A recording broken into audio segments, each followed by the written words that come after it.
إن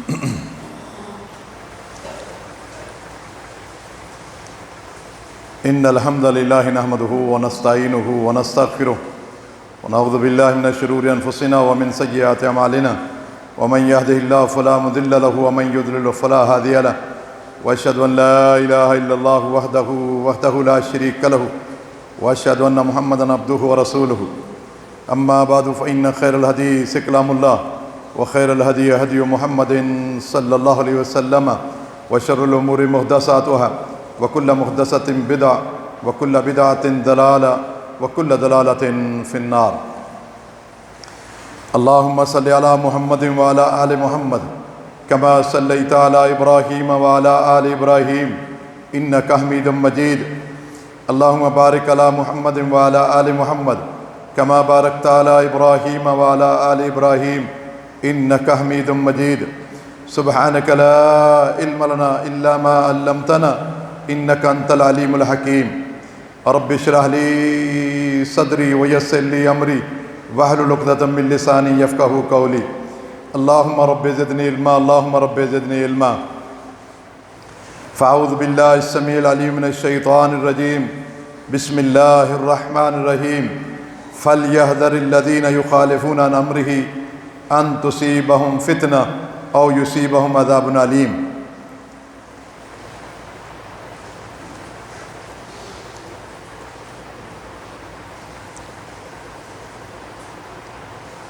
علامہ ابن حجر نے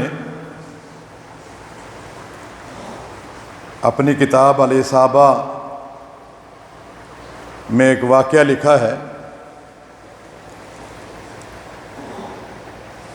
کہ ایک یہودی شخص بڑی عمر کا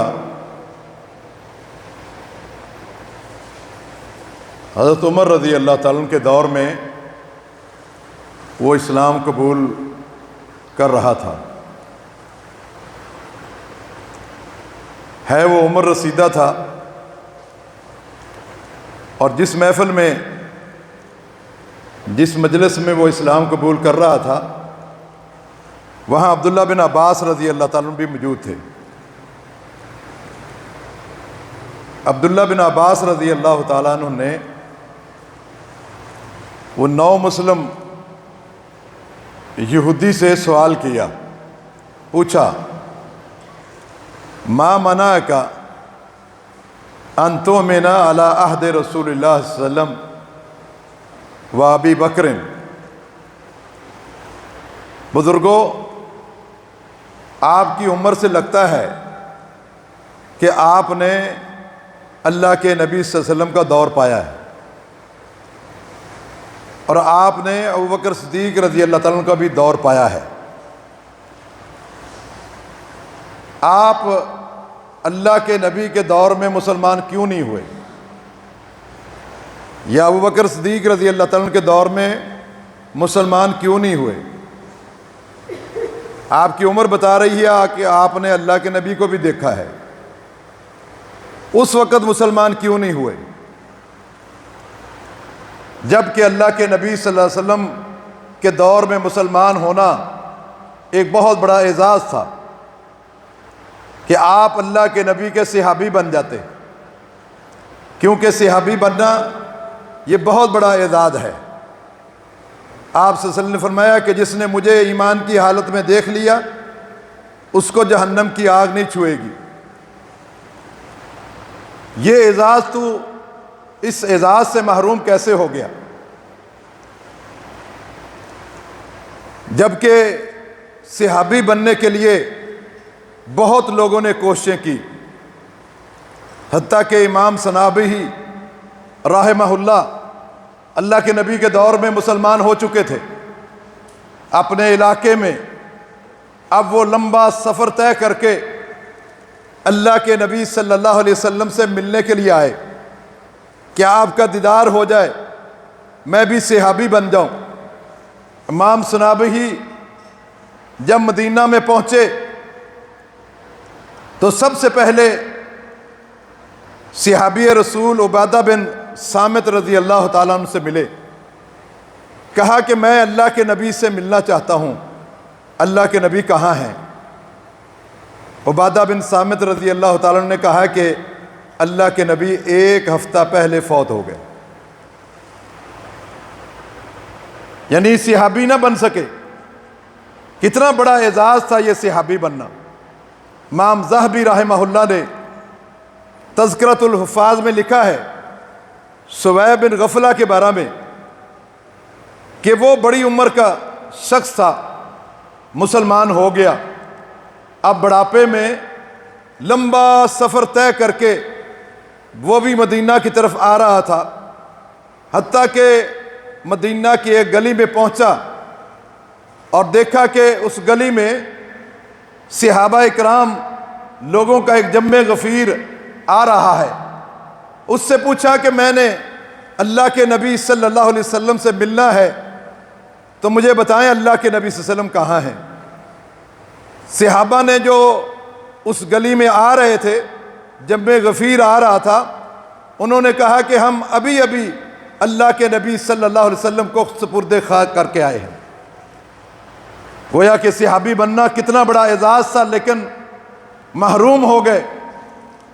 عبداللہ بن عباس رضی اللہ تعالیٰ نے اس یہودی سے پوچھا کہ آپ کی عمر لگتی ہے کہ آپ نے اللہ کے نبی کو دیکھا ہے، آپ نے ابو بکر کو دیکھا ہے، آپ اس وقت مومن کیوں نہیں ہوئے، اس وقت اسلام کیوں نہیں لائے، اب میر عمر کے دور میں تم اسلام لا رہے ہو، اس کی وجہ کیا ہے؟ انہوں نے کہا وجہ کیا ہے؟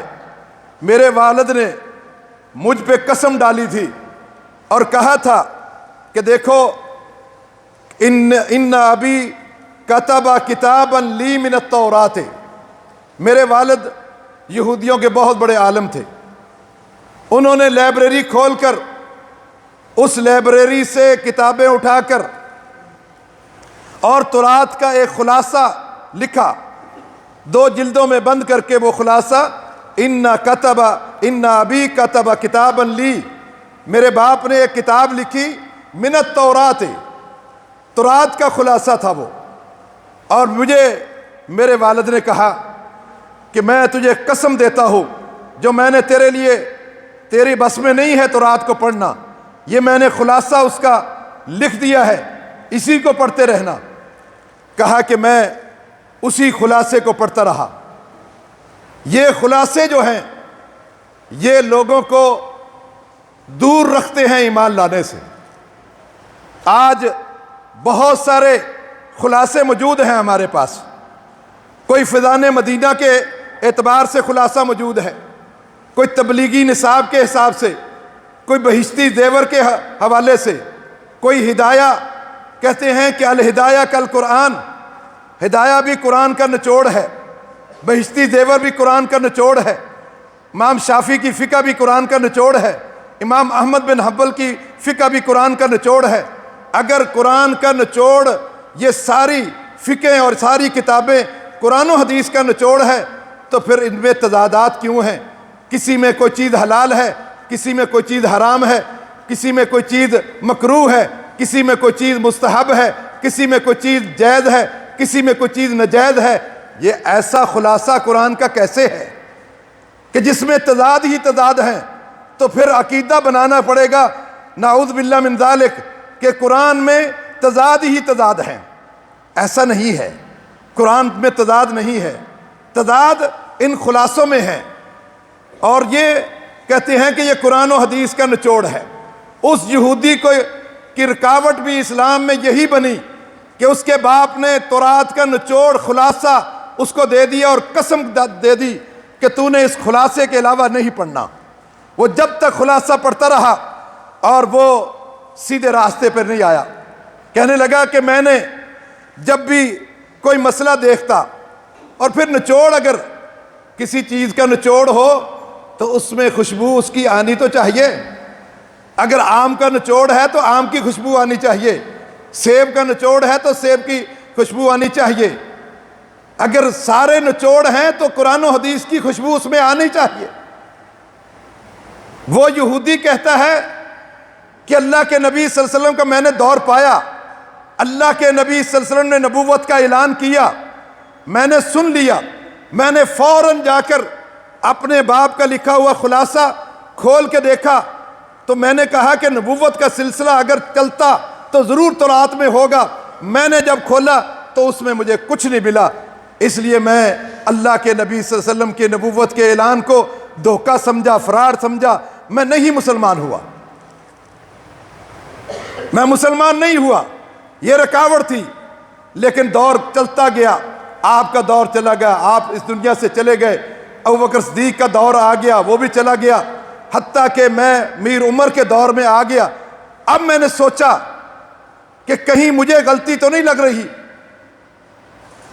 اور بھی تو یہودیوں کے عالم عبداللہ بن سلام رضی اللہ تعالیٰ عنہ مسلمان ہو گئے ہیں، وہ کیوں مسلمان ہوئے؟ میرا باپ اگر عالم دین تھا تو عبداللہ بن سلام بھی تو عالم دین تھے یہودیوں کے، وہ مسلمان کیوں ہوئے؟ پھر میں نے سوچا کیوں نہ عبداللہ بن سلام سے پوچھتا ہوں کہ آپ مسلمان کیوں ہوئے ہیں، آپ نے اللہ کے نبی پر ایمان کیوں لائے ہیں؟ لیکن میں نے سوچا کہ یہ مسلمان ہو گئے ہیں، یہ اپنے دلائل دیں گے اور میرا ذہن چکرا جائے گا۔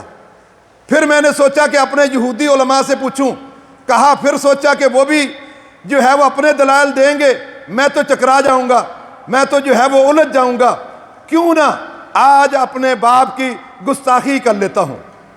باپ نے جو قسم دی تھی کہ اس خلاصے کے علاوہ نہیں پڑھنا، آج اس کتاب کو، اس خلاصے کو میں رکھ دیتا ہوں اور اصل کتاب تورات اس کو پڑھتا ہوں۔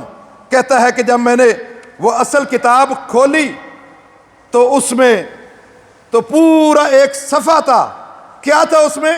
فیہ فیضا فیہ صفت محمد صلی اللہ علیہ وسلم و اصحابہ، اس میں تو اللہ کے نبی صلی اللہ علیہ وسلم کی صفات موجود تھی کہ ایک نبی آئے گا، اور اس کے اصحاب صحابہ کا بھی تذکرہ تھا۔ پھر ابھی جب میں نے پڑھا تو اس لیے ابھی مسلمان ہو رہا ہوں۔ اس کا مطلب ہے اگر یہ خلاصے جو لوگوں نے لکھے ہیں، جو کہتے ہیں کہ یہ نچوڑ ہے، عورتوں کو جو ہے وہ بہشتی زیور جو قرآن و حدیث کا نچوڑ کہتے ہیں وہ دینا چاہیے، یہ نچوڑ جب تک پڑھتے رہیں گے اس وقت تک فرقہ بندی قائم رہے گی، اس وقت تک فرقہ بندی قائم رہے گی۔ کسی نے جو ہے وہ بغل میں فضان مدینہ دیا ہوا ہے، کسی نے جو ہے وہ فضائل اعمال، کسی نے بہشتی زیور، کسی نے ہدایہ کو اٹھایا ہوا ہے کہ یہ قرآن و حدیث کا نچوڑ ہے، اور جب تک یہ نچوڑ پڑھتے رہیں گے کبھی مسلمان ایک پلیٹ فارم پر نہیں آ سکتے۔ اور جب کہ اللہ نے قرآن کو کہہ دیا ہے کہ قرآن آسان ہے، اس آسان کتاب کو، حالانکہ آپ مجھے بتائیں آپ قرآن کی تلاوت زیادہ کرتے ہیں یا ہدایہ کی؟ آپ قرآن ترجمے سے پڑھ لیں اور ہدایہ ترجمے سے پڑھ لیں، آپ کو ہدایہ کی ایک بات سمجھ نہیں آئے گی اور قرآن آپ کو سارا سمجھ آ جائے گا۔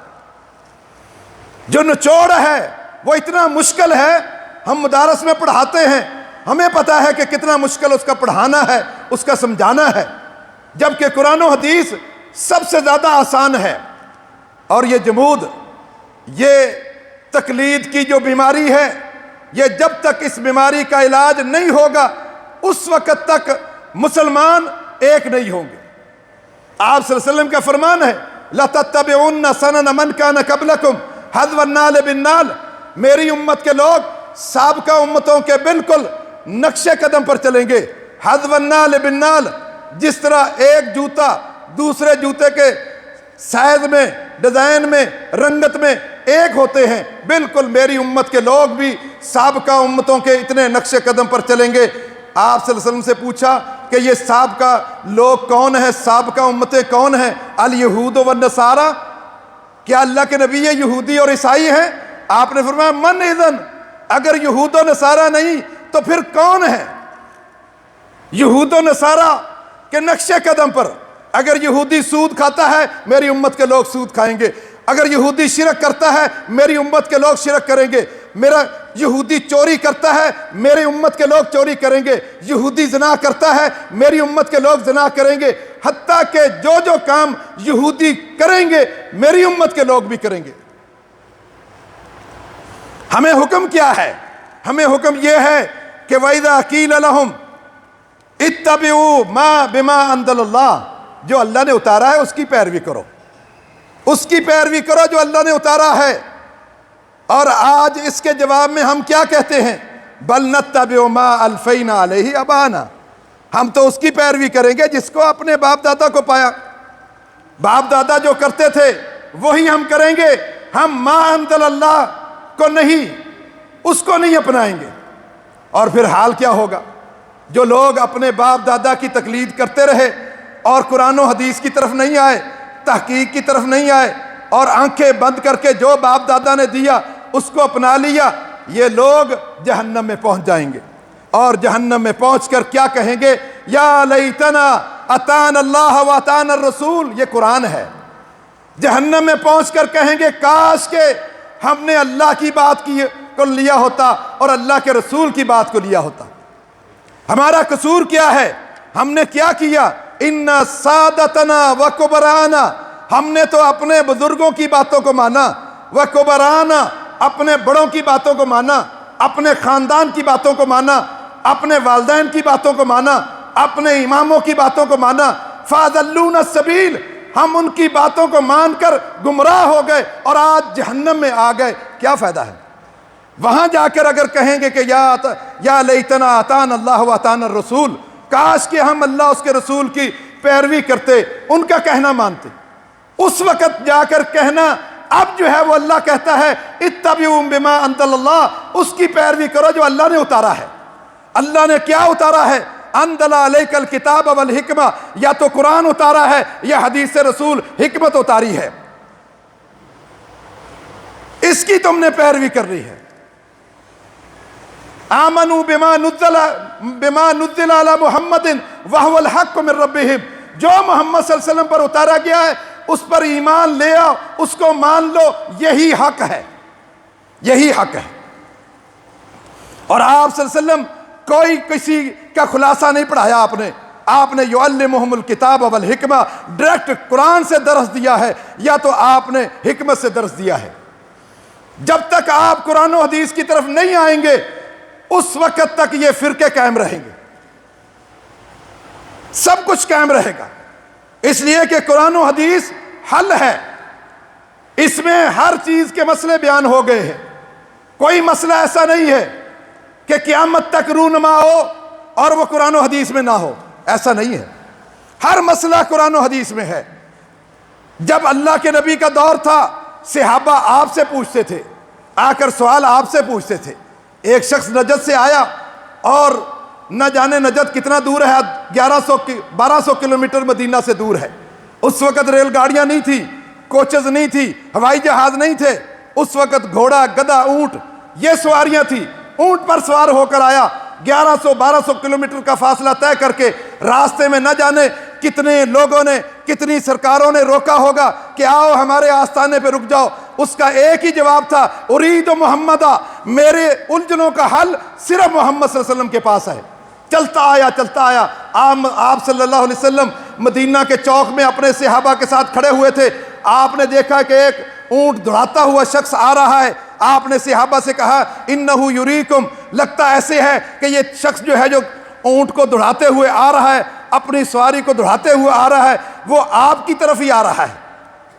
اتنی دیر میں وہ پہنچ گیا اور آ کر آپ کو سلام کیا، اور سلام کرنے کے بعد آپ نے وعلیکم السلام کہا۔ آپ نے پوچھا من این اقبلتا، آنے والے کہاں سے آئے ہو؟ کہا اقبلت من اہلی و مالی و عشیرتی، اللہ کے نبی کنبہ قبیلہ چھوڑ کے آیا ہوں، مال و دولت چھوڑ کے آیا ہوں، تجارت چھوڑ کے آیا ہوں، کاروبار چھوڑ کے آیا ہوں۔ کیوں چھوڑ کے آئے ہو؟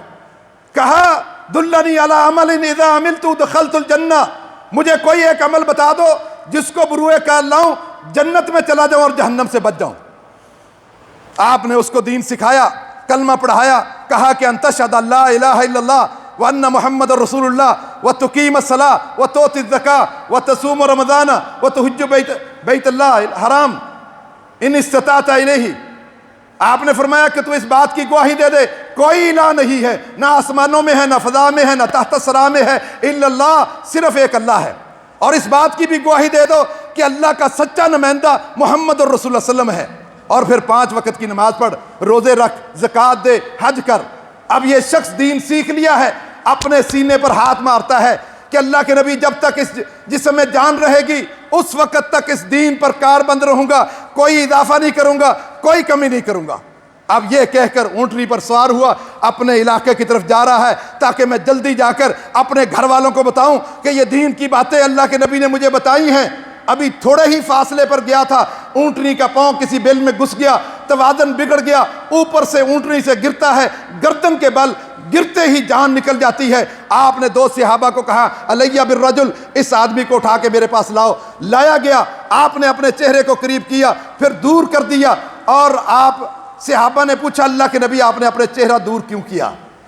کہا انی رأیت الملائکۃ یدوسون فی فیہ من ثمار الجنہ، میں نے جنتی فرشتوں کو دیکھا کہ اس کے منہ میں جنت کے میوے ڈال رہے تھے۔ ظننت انہ جائع، اس وقت میں نے گمان کیا کہ یہ تو جنتی، یہ تو بھوکا انسان تھا، اس کو تو کھانا ملا نہیں ملا، راستے میں پتے کھاتا رہا، کھانا اس کو ملا نہیں، اور اب مجھ سے بھی دین سیکھ کر مہمان نوازی بھی یاد نہیں رہی، کھڑے کھڑے دین سیکھا اور چل دیا اور عمل کرنے کا موقع نہیں ملا۔ اب جب فرشتے اس کے منہ میں میوے ڈال رہے تھے اس وقت مجھے یقین آیا کہ یہ تو بھوکا تھا۔ اللہ کے نبی اس کی قبر پہ بیٹھے ہیں اور قبر کھودی جا رہی ہے، اور جب اس کو دفنا رہے تھے آپ یہ کلمات کہہ رہے تھے کہ عمل قلیلا واجر کثیرا، عمل تو اس نے تھوڑا کیا ہے لیکن اجر کی بوریاں بھر کے جا رہا ہے، اجر کی بوریاں بھر کے جا رہا ہے۔ جب اللہ کے نبی صلی اللہ علیہ وسلم تھے تو لوگ آپ سے آ کر سوال کرتے تھے، دین تو مکمل ہے، دین تو قیامت تک کے لیے ہے، مسائل تو آتے رہیں گے، تو پھر ان مسائل کا حل کیسے ہوگا؟ وہ مسائل کا حل وہ قرآن و حدیث سے علماء جو ہے وہ اجتہاد کریں گے، قرآن و حدیث سے، اپنی رائے سے نہیں، اپنی سوچ سے نہیں، اپنی فکر سے نہیں، قرآن کو سامنے رکھیں گے، حدیث رسول کو سامنے رکھیں گے، پھر اس مسئلے کا حل بتائیں گے۔ مسائل سے بہت سارے پیدا ہوتے رہتے ہیں، حتیٰ کہ امام مالک رحمہ اللہ کے دور میں ایک مسئلہ درپیش ہوا۔ مدینہ سے کافی دور ایک بستی تھی، ایک گاؤں تھا، اس میں ایک عورت فوت ہو گئی، اور اس عورت کو جب غسل دے رہی تھی ایک عورت، غسل دیتے دیتے جب اس عورت کا ہاتھ اس کی شرمگاہ پہ گیا، کہا اس شرمگاہ نے بہت ساری زیادتیاں کی ہیں، بس کیا ہوا، وہ ہاتھ وہیں چپک گیا، ہاتھ نہیں چھوٹ رہا۔ وہاں اس بستی کے علماء سے پوچھا کہ اس کا حل کیا ہے؟ انہوں نے کہا اس کا ہاتھ یہاں سے کاٹ دو، اس میت کے ساتھ ہی اس کو جانے دو۔ کہا کہ یہ تو حل نہیں ہے۔ اب وہاں اس بستی کے جو علماء ہیں انہوں نے فتویٰ دیا، انہوں نے بتایا، اور پھر کہا کہ دوسری بستی کے پاس چلیں، دوسری بستی والوں کے پاس گئے۔ اس کا مطلب ہے اس مسئلے کا حل ضرور ہے قرآن و حدیث میں، لیکن اگر مجھے نہیں پتا تو اور کسی عالم دین سے پوچھ لو، اس کو نہیں پتا اور سے پوچھ لو، کراچی والوں کو نہیں پتا لاہور والوں سے پوچھ لو، پاکستان والوں کو نہیں پتا سعودیہ والوں سے پوچھ لو، کسی کو اس مسئلے کا حل ضرور ملے گا۔ ایسا نہیں ہوگا کہ قرآن و حدیث میں جو ہے وہ مسئلہ ہو اور مجھے نہ پتا ہو تو یہ میری کم علمی ہے۔ پوچھتے پوچھتے حتیٰ کہ مدینہ میں پہنچے، اور مدینہ میں مسجد نبوی کے امام کون تھے؟ امام مالک رحمہ اللہ، وہی خطیب تھے، وہی امام تھے۔ انہوں نے ان کے سامنے یہ مسئلہ رکھا کہ ہمارے گاؤں میں یہ مسئلہ درپیش ہو گیا ہے، کیا اس کا حل ہے؟ امام مالک رحمہ اللہ نے کہا اس عورت نے اس پر تہمت لگائی ہے، اس کو تہمت کے 80 کوڑے لگاؤ۔ اور جب اس کو کوڑے لگائے، آخری کوڑا لگایا تو ہاتھ چھوٹ گیا۔ اس کا مطلب ہے مسائل تو آتے رہیں گے لیکن حل ان کا قرآن و حدیث میں موجود ہے۔ اگر کسی کو نہیں پتا تو اس کی کم علمی ہے، قرآن و حدیث میں موجود ہے۔ اور اس طرح میں ایک امت اخبار میں ایک دور پڑھ رہا تھا کہ یہ کراچی کا کوئی واقعہ تھا، اس وقت جب یہ ڈی این ٹیسٹ نہیں تھے، کہ اس میں یہ 2 عورتیں اسپتال میں داخل ہوئی اور دونوں کے ہاں ولادت ہوئی، ایک کے ہاں لڑکی اور ایک کے ہاں لڑکا۔ وہ بچے جب انہوں نے دوسرے کمرے میں لگائے، نشان نہیں لگایا، خلط ملط ہو گئے۔ اب وہ عورتوں میں جھگڑا ہو گیا کہ یہ بچہ کس کا ہے، یہ بچی کس کی ہے۔ اگر بچہ اس عورت کو دیتے ہیں وہ کہہ رہی ہے نہیں میری بچی نہیں ہے، میرا تو بچہ ہے، اس کو دیتے ہیں تو وہ بھی ایسے ہی۔ اب اختلاف، ڈاکٹر بھی پریشان، نرسیں بھی پریشان، کیا اس مسئلے کا حل ہے؟ اس مسئلے کا حل بھی نکلے گا نہیں۔ ڈی این ٹیسٹ نہیں تھا، آج تو ڈی این ٹیسٹ سے پتہ چل جاتا ہے کہ یہ کس کا ہے کس کا نہیں ہے۔ اس وقت یہ مسئلہ نہیں تھا۔ جب بڑے ڈاکٹر بھی پریشان ہو گئے، ہسپتال میں ایک سفید ریش بابا بزرگ جو ہے وہ آ رہے تھے. انہوں نے کہا مولوی صاحب یہ مسئلہ درپیش ہے، اب بتائیں اس کا حل کیا ہے. انہوں نے کہا کہ قرآن میں حل ہے، اس کا قرآن میں حل ہے. کہا کہ کیسے ہے؟ کہا اللہ نے ذکر تو وراثت کا کیا ہے لیکن اسی سے مسئلہ حل ہو جائے گا. کہا کہ کیسے؟ کہا قرآن میں اللہ نے کہا ہے یوصیکم فی اولادکم للذکر مثل حظ الانثیین. اللہ تعالیٰ تمہاری اولاد کے بارے میں وصیت کرتا ہے کہ لڑکے کو لڑکی سے ڈبل حصہ ملے گا، لڑکے کو لڑکی سے ڈبل حصہ ملے گا. یہ وراثت ہے، یہ وراثت کا مسئلہ ہے. آپ ان دونوں عورتوں کا دودھ ایک خاص مقدار پیالی میں، دونوں کی سائز پیالی کا ایک ہو، دونوں عورتوں کا دودھ نکال کر ترازو کے ایک پلڑے میں ادھر رکھ دیں اور دوسرا ادھر رکھ دیں. اور جب رکھا تو ایک وزنی تھا اور ایک ہلکا تھا. کہا جس کا وزنی ہے اس کا لڑکا ہے، اس کا لڑکا ہے. حل قرآن و حدیث میں ہے. بات یہ نہیں ہے، بات جب تک ہم یہ تقلید اور جمود کو نہیں توڑیں گے کہ بس جو میرے مولوی نے کہہ دیا ہے وہی صحیح ہے، اس وقت تک مسئلہ حل نہیں ہوگا. مسئلہ حل ہوتا ہے قرآن و حدیث سے. حضرت عثمان غنی رضی اللہ عنہ کے دور میں ایک مسئلہ درپیش ہو گیا، صحابہ کے دور میں بھی آتے تھے اور اس وقت بھی لوگ پریشان ہوتے تھے. حضرت عثمان غنی رضی اللہ عنہ کے دور میں مسئلہ کیا درپیش ہوا کہ ایک لڑکی کی شادی ہوئی اور شادی کے عین 6 ماہ کے بعد بچہ پیدا ہو گیا.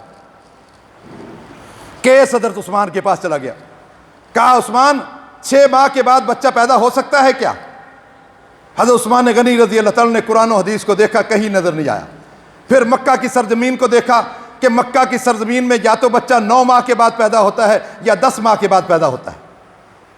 حضرت عثمان نے جو ہے وہ فیصلہ کر رہے تھے کہ ضرور اس لڑکی نے پہلے بدکاری کی ہے اور پھر شادی ہو گئی اور 6 ماہ کے بعد بچہ پیدا ہو گیا.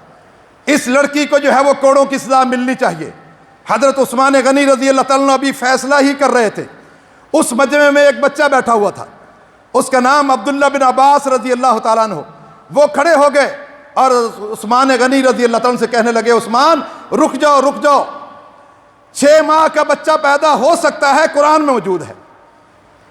حضرت عثمان غنی رضی اللہ عنہ حیران ہو گئے کہ قرآن کا تو میں حافظ ہوں، قرآن کا تو میں بہت پڑھتا ہوں.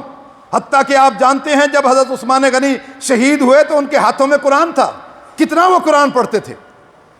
کہا قرآن میں موجود ہے. آج ہم ٹوک دیتے ہیں اور کہتے ہیں کہ یہ تو چھوٹا سا مولوی ہے، کیا امام شافعی اتنے بڑے ہیں ان کو غلطی لگ سکتی ہے؟ کیا کہو گے حضرت عثمان کے بارے میں؟ کیا اس بچے کا علم حضرت عثمان سے زیادہ ہے؟ ضروری نہیں ہے. اگر مجھے 1,00,000 حدیثیں یاد ہیں اور ممکن ہے اس بچے کو ایک ہی حدیث یاد ہو اور وہ مجھے نہ یاد ہو، وہ بچہ مجھے یاد دلا رہا ہو، یہ ممکن ہو سکتا ہے جیسے ابھی یہاں ممکن ہوا. حضرت عثمان نے کہا کہ کہاں ہے قرآن مجید میں؟ کہا کہ قرآن مجید کی یہ آیت پڑھیں حملہ وفصالہ 30 شہرا. حمل اور دودھ چھڑانے کی مدت جو ہے وہ 30 مہینے ہے. کتنے مہینے؟ 30 مہینے، 2.5 سال. دودھ چھڑانے کی مدت اور حمل کی مدت 30 مہینے ہے.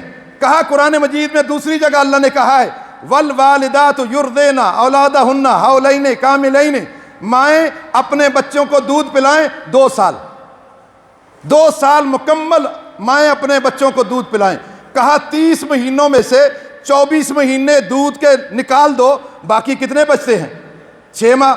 6 ماہ کا بچہ پیدا ہو سکتا ہے. لہذا حضرت عثمان نے فوراً اپنے فیصلے کو واپس لیا. جب قرآن و حدیث کی بات آ جائے پھر اپنی رائے کو، اپنی سوچ کو، اپنی فکر کو چھوڑ دینا چاہیے.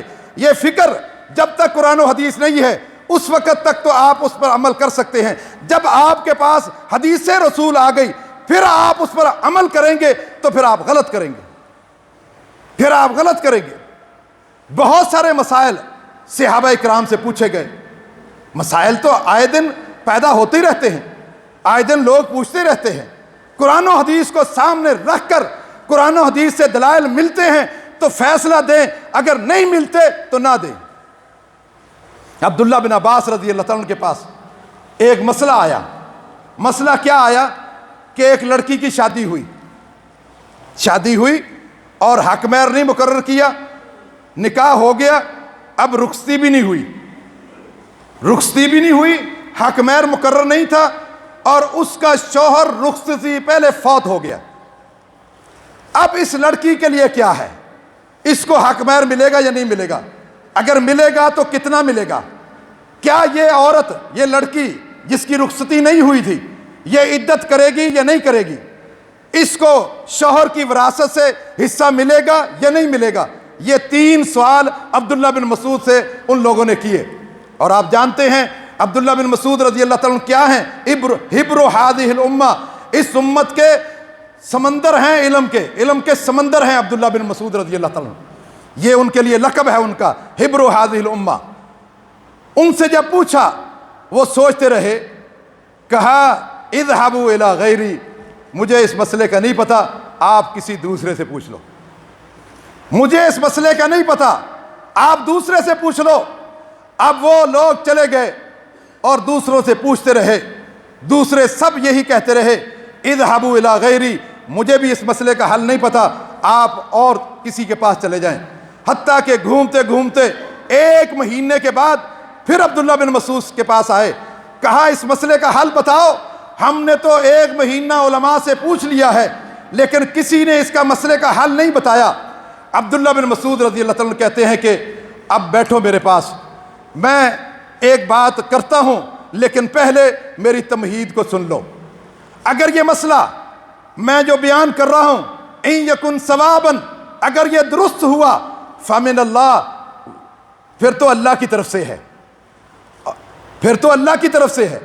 وَإِن كَانَ خَطَأ، اگر اس مسئلے میں غلطی پہ ہوں، مسئلہ میں بیان کر دیا غلطی پہ ہوا، تو پھر یہ غلطی منی ومن الشیطان، میری طرف سے ہے اور شیطان کی طرف سے ہے۔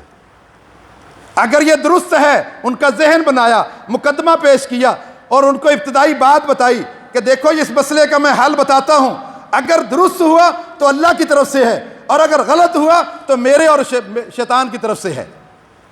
اور پھر کہنے لگے اس مسئلے کا حل کیا ہے؟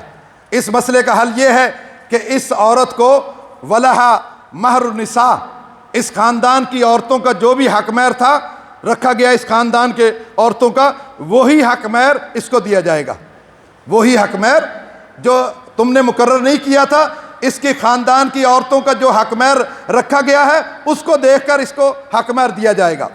اور فرمایا کہ لہا المیراث، اس کے لیے وراثت بھی ہوگی اس کے شوہر کی جائیداد میں سے، اور ساتھ میں کہا علیہ العدہ، اس پر عدت بھی ہے، 4 مہینے 10 دن سو کے یہ گزارے گی۔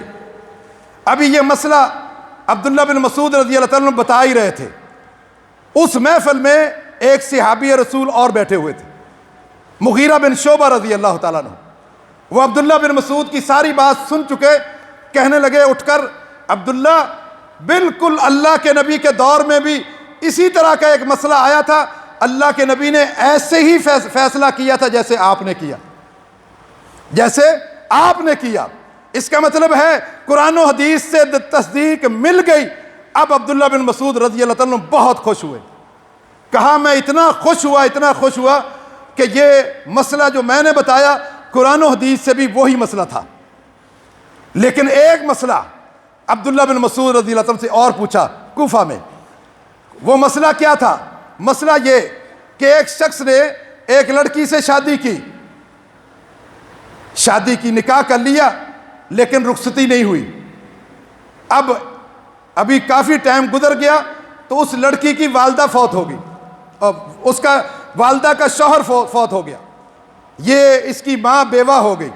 میں نے سوچا کہ یہ تو بچی ہے، اس کی والدہ زیادہ سمجھدار ہے، گھر کو چلانے کے لیے یہ زیادہ بہتر ہے، کیوں نہ میں اس بچی کو چھوڑ دوں اور اس کی، کیونکہ رخصتی تو ہوئی نہیں، اس کی ماں سے نکاح کر لوں۔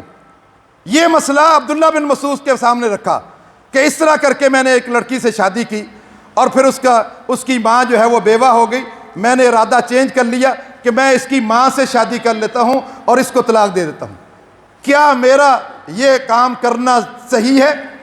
عبداللہ بن مسعود رضی اللہ تعالیٰ نے بڑا غور کیا کہ 2 بہنوں کو ایک نکاح میں نہیں رکھ سکتے، اور پھوپھی اور بھانجی کو نہیں رکھ سکتے، اور اس طرح کے خالہ اور دوسری کو نہیں رکھ سکتے، لیکن یہ تو مسئلہ نہیں ہے، یہاں تو جو ہے وہ اس کی لڑکی کو طلاق دے دی، رخصتی بھی نہیں ہوئی، تو یہاں تو ہو سکتا ہے نکاح۔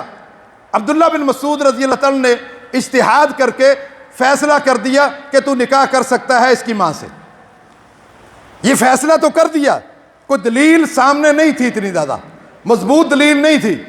اب یہ کوفہ سے مدینہ میں گئے، مدینہ میں صحابہ اکرام سے پوچھا کہ مجھ سے کوفہ میں ایک مسئلہ پوچھا تھا لوگوں نے، میں اس پہ مطمئن نہیں تھا، لیکن میں نے فیصلہ کر دیا، اب مجھے بتائیں کہ یہ میرا فیصلہ صحیح تھا یا نہیں تھا۔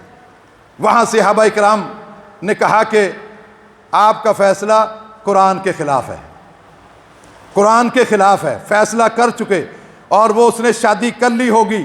اب مسئلہ یہ درپیش ہوا کہ وہ مسئلہ غلط تھا، قرآن میں اس کے الٹ ہے کہ ان ماؤں سے نکاح نہیں کر سکتے جن لڑکیوں سے تم نے جو ہے وہ ان کی لڑکیوں سے نکاح کیا ہے، ان کی ماؤں سے نکاح نہیں کر سکتے، قرآن میں واضح طور پہ تھا۔ لیکن نہیں پتہ چلا عبداللہ بن مسعود رضی اللہ عنہ کو۔ عبداللہ بن مسعود سے جب لوگوں نے کہا، صحابہ کرام نے کہا کہ تمہارا یہ فیصلہ غلط تھا، اب عبداللہ بن مسعود نے کیا کیا؟ عبداللہ بن مسعود نے ایک شخص کو بلایا اور کہا کہ دیکھو یہ کوفہ کے پورا علاقہ، جیسے یہ کراچی کا علاقہ پورا ہے، کہا کہ جاؤ اس کوفہ کے علاقے میں تجھے تنخواہ دیتا ہوں، جتنے دن بھی تجھے لگ جائے، تو نے ہر مسجد میں، کوفہ کی ہر مسجد میں ایک نماز پڑھنی ہے، اور ایک نماز پڑھ کر سلام پھیر کر پھر ان کو بتانا ہے کہ فلاں تاریخ کو عبداللہ بن مسعود نے یہ فیصلہ کیا تھا، لوگوں وہ فیصلہ غلط تھا اور صحیح فیصلہ یہ ہے، کوفہ کی ہر مسجد میں تو نے ایک ایک نماز پڑھنی ہے، اور نماز کے بعد یہ اعلان کرنا ہے تاکہ وہ لوگ جس کو فیصلہ دیا ہے وہ جو ہے وہ مان جائے، پتہ چل جائے اس کو کہ یہ فیصلہ غلط تھا۔ تو بات یہ ہے کہ یہ نہیں، ایک صحابی بھی غلطی کر سکتا ہے، اگر قرآن و حدیث نہ ہو یا قرآن و حدیث میں موجود ہو لیکن اس کے ذہن میں موجود نہ ہو۔ اکثر بہت ساری باتیں ہوتی ہیں، آپ میں سے نوجوان ہم سب جب امتحان دیتے ہیں، تیاری کرتے ہیں، ساری رات تیاری کرتے رہتے ہیں، میتھ کا ہے یا انگلش کا ہے، کوئی بھی پیپر، جب امتحان حال میں جب بیٹھتے ہیں اور بیٹھ کر پیپر حل کرتے رہتے ہیں اور جو ہی پیپر دیا باہر نکلا، اوفو میرے تو ذہن سے نکل گیا، یہ تو مجھے یاد تھا۔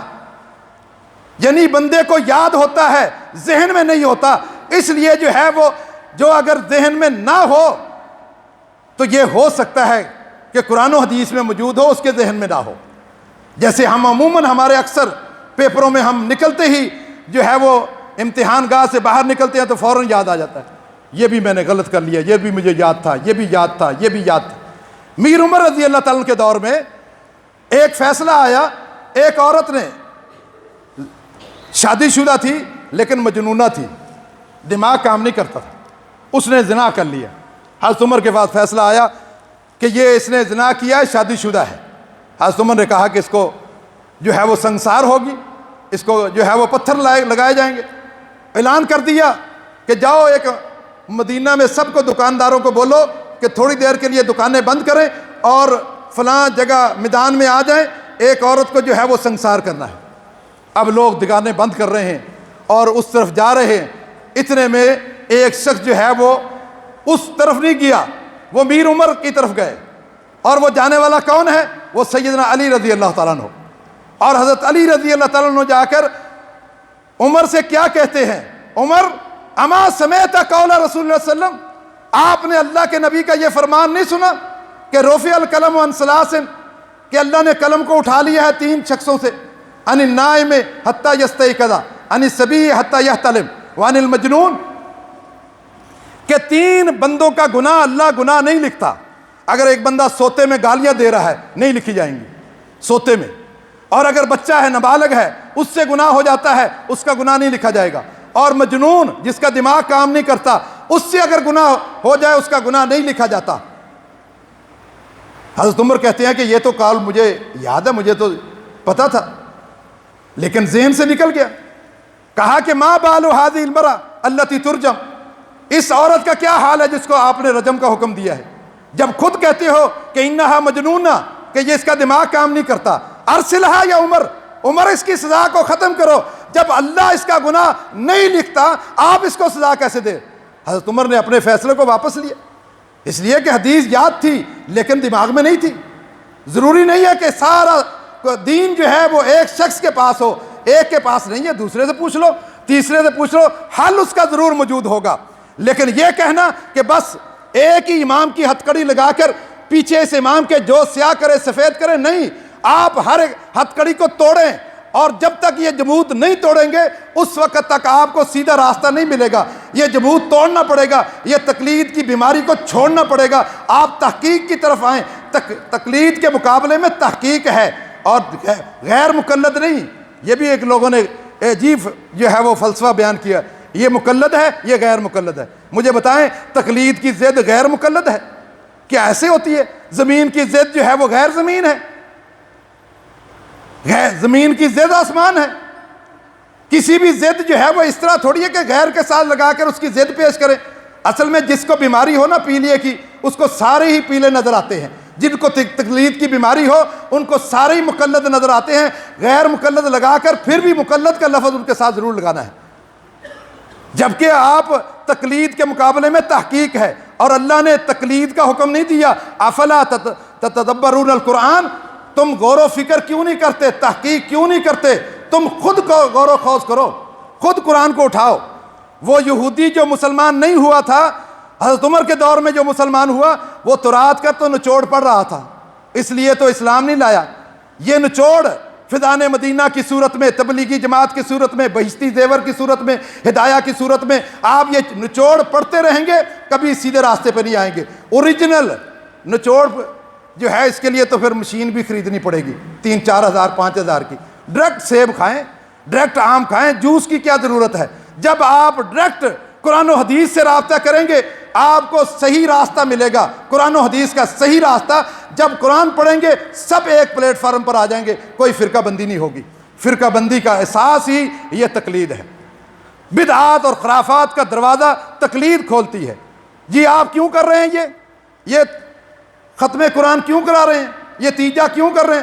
ہمارے باپ دادا ایسے کرتے آ رہے ہیں، یہ تقلید ہے۔ اور تقلید بدعات کے دروازے کھولتی ہے، اور تقلید تحقیق جو ہے وہ بدعات کے دروازے نہیں کھولتی، وہ تو آپ کو سیدھا راستہ بتاتی ہے۔ کل ھذہ سبیلی ادعو الی اللہ علی بصیرۃ انا ومن اتبعنی، یہ میرا راستہ ہے، میں لوگوں کو دعوت دیتا ہوں۔ اے پیارے پیغمبر ان سے کہہ دو یہ میرا راستہ ہے، میں اللہ کی طرف دعوت دیتا ہوں بصیرت پر، تقلید پر نہیں، بصیرت کے ساتھ۔ انا ومن اتبعنی، میں بھی اور میرے ماننے والے بھی بصیرت کے ساتھ قرآن و حدیث کو مانتے ہیں، صرف جو ہے وہ تقلید کے نہیں، آنکھیں بند کر کے نہیں، تحقیق کر کے جو ہے وہ مانتے ہیں۔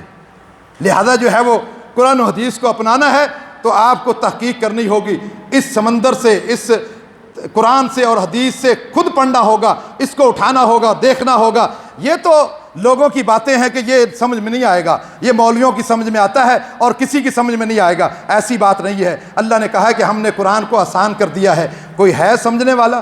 جب اللہ کہتا ہے آسان کر دیا، آپ مولوی کہیں کہ مشکل ہے، یہ کیسے ہو سکتا ہے؟ تو یہ ساری باتیں ختم کر کے آپ قرآن و حدیث کی طرف آئیں، قرآن و حدیث کو پڑھیں، ہر روز ایک صفحہ پڑھ لیں، یہاں قرآن تفسیر والے پڑھے ہیں وہ پڑھ لیں، آپ کو ایک ایک بات سمجھ آ جائے گی اور پتہ چلے گا کہ کون حق پر ہے کون باطل پر ہے۔ جو حق پر ہے اس کا ساتھ دیتے جائیں، انشاءاللہ سب جو ہے وہ یہ جمود ٹوٹ جائے گا، مسلمان ایک پلیٹ فارم پہ آ جائیں گے۔ وآخر دعوانا الحمدللہ رب العالمین۔